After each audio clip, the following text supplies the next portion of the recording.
Hello. Today there will be the grand opening of a single book which has arrived today in the post. And this is part of the books I have ordered for this month. And then I thought we could have a look back at some of the highlights of last month, April. But let's give this a go.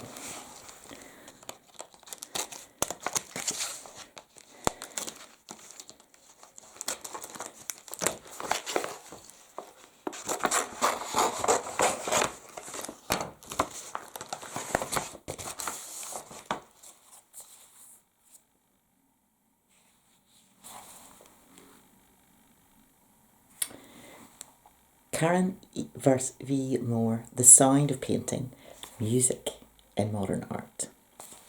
So this is perfect for me because it's a mixture of the different arts and it's got obviously music and painting. Let's see what it says for it here. Painters and musicians have always found inspiration by sharing ideas from both disciplines. How this relationship developed from Philip Otto Runge's compositions in painting to Jean Tinguely's and Nicky de Saint-Phal's musical sculptures is the focus of this richly illustrated, I like those words, volume. Carefully selected images and quotations from composers and artists are blended into a groundbreaking study, useful to scholars of art history and music, and fascinating to the general reader. Interesting. I think she's investigating the relationship fairly recently because Sharon Kuta Kelly is 20th century, so I think it's gone back a long way further than that. However,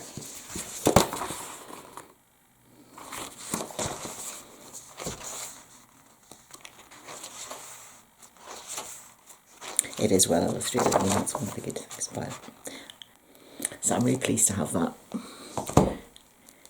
Now, April, highlights of April. Let's have a look at that.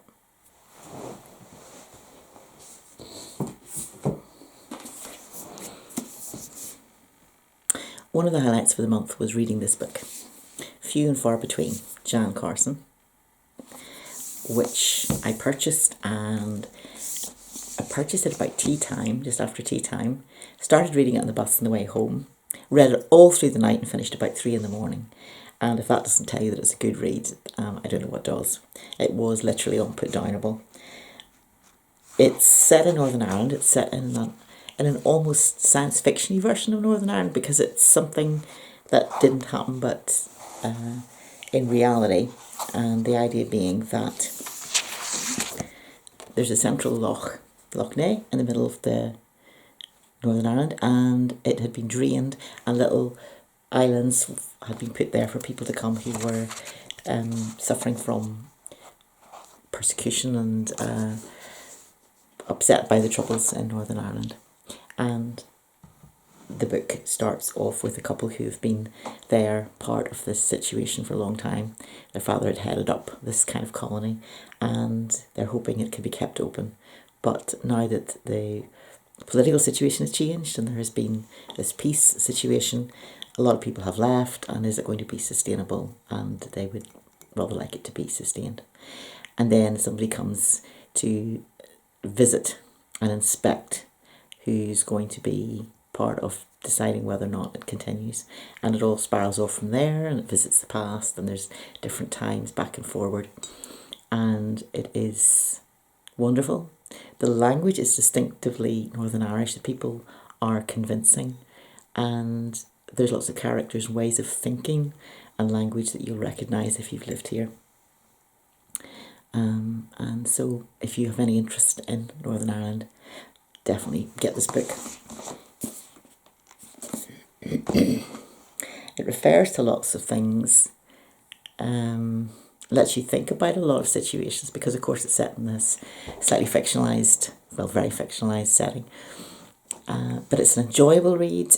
It doesn't shy away from the sort of the tough surroundings and the topics, and it moves towards some things, but it does not become grimly dark. So if you like that kind of thing, you're not going to find it in this book. It is simply a rewarding reading and a thought-provoking one. Few and far between. Jan Carson. Still fresh, she's still doing various launch events, so you might be fortunate enough to see her appearing somewhere near you. Right. New poetry book. Sharon Kuta Kelly, The Tree is Missing.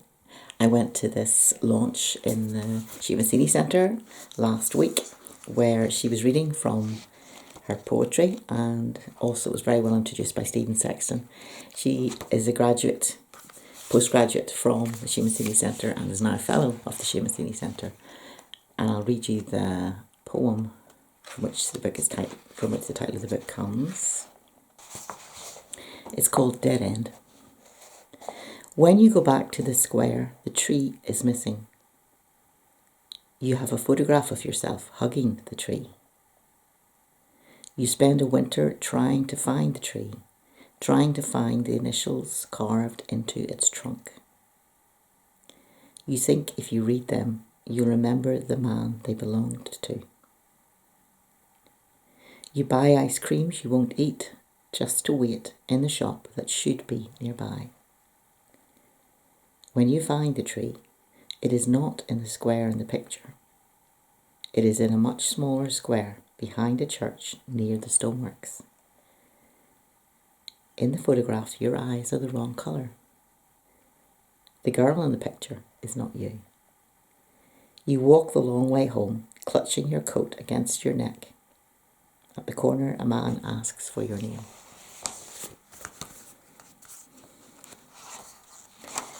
A lot of these poems tend to be about her relatives, I think, in Eastern Europe.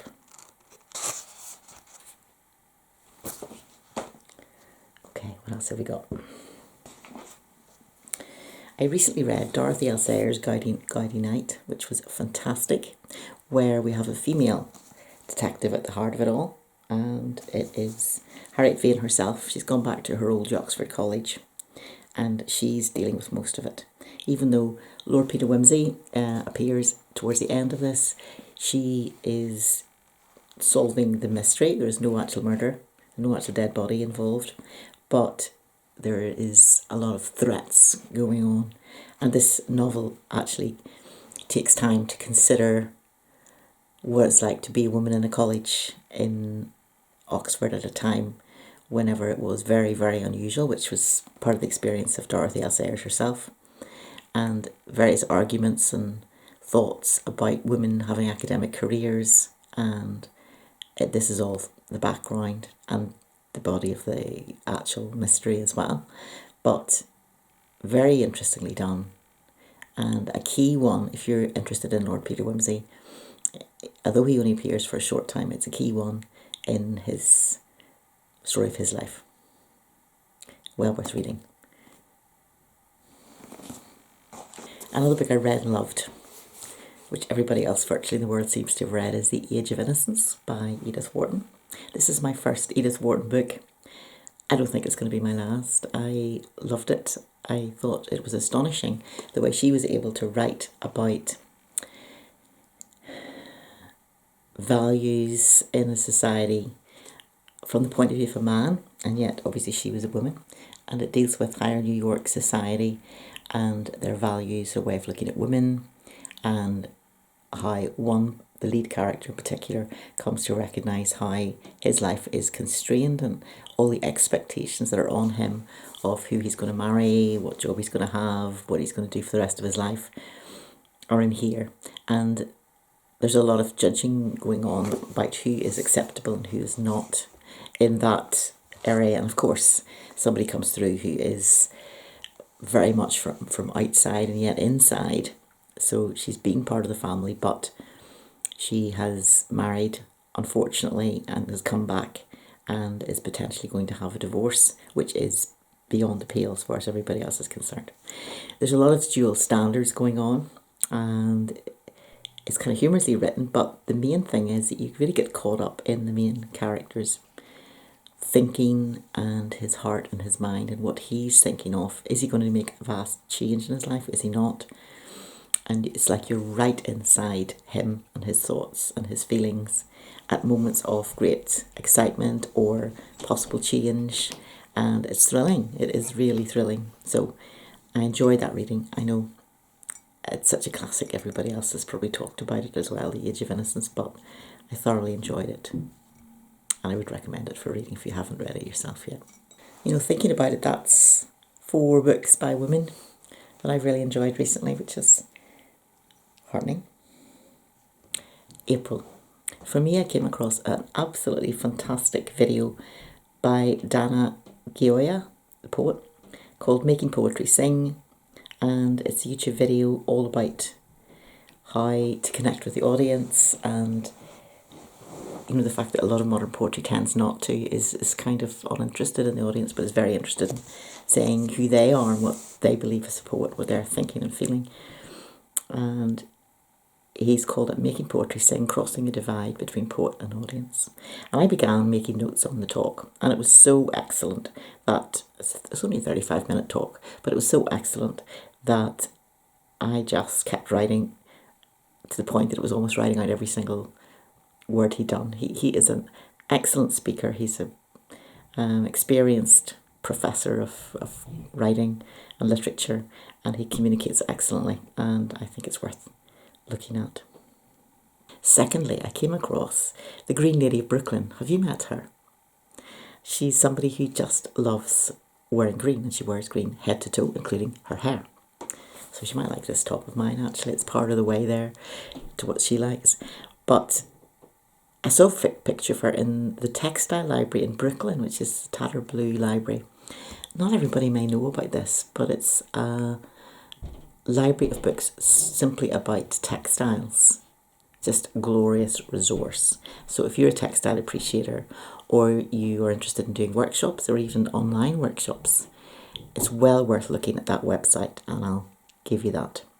I came across something I thought was really funny, which is a typing error for a previous crossword in the Sunday Observer, and it read this way: unfortunately, due to an editorial error, the clue for one across in last week's Everyman was published incorrectly in print editions of the newspaper. It should have read, quote, starters of rancid octopus given to every man in city on the Tiber, unquote. 4 letters. I wonder which part of it was incorrectly printed. Is there somebody that read that and went, oh, rancid octopus, not fresh octopus? The mind boggles. I also was out shopping, and I just took a picture because this is what it made me think of. Man with halo has light bulb moment while crossing the street. And I also had a little go at doing a little play on words for farcical. I've also been seen videoing flowers, which are not looking particularly fantastic. I wrote about them in my Instagram post. Slightly faded, drooping, yet still rather gorgeous, but enough about me. These are some progress stills from a current video poetry project.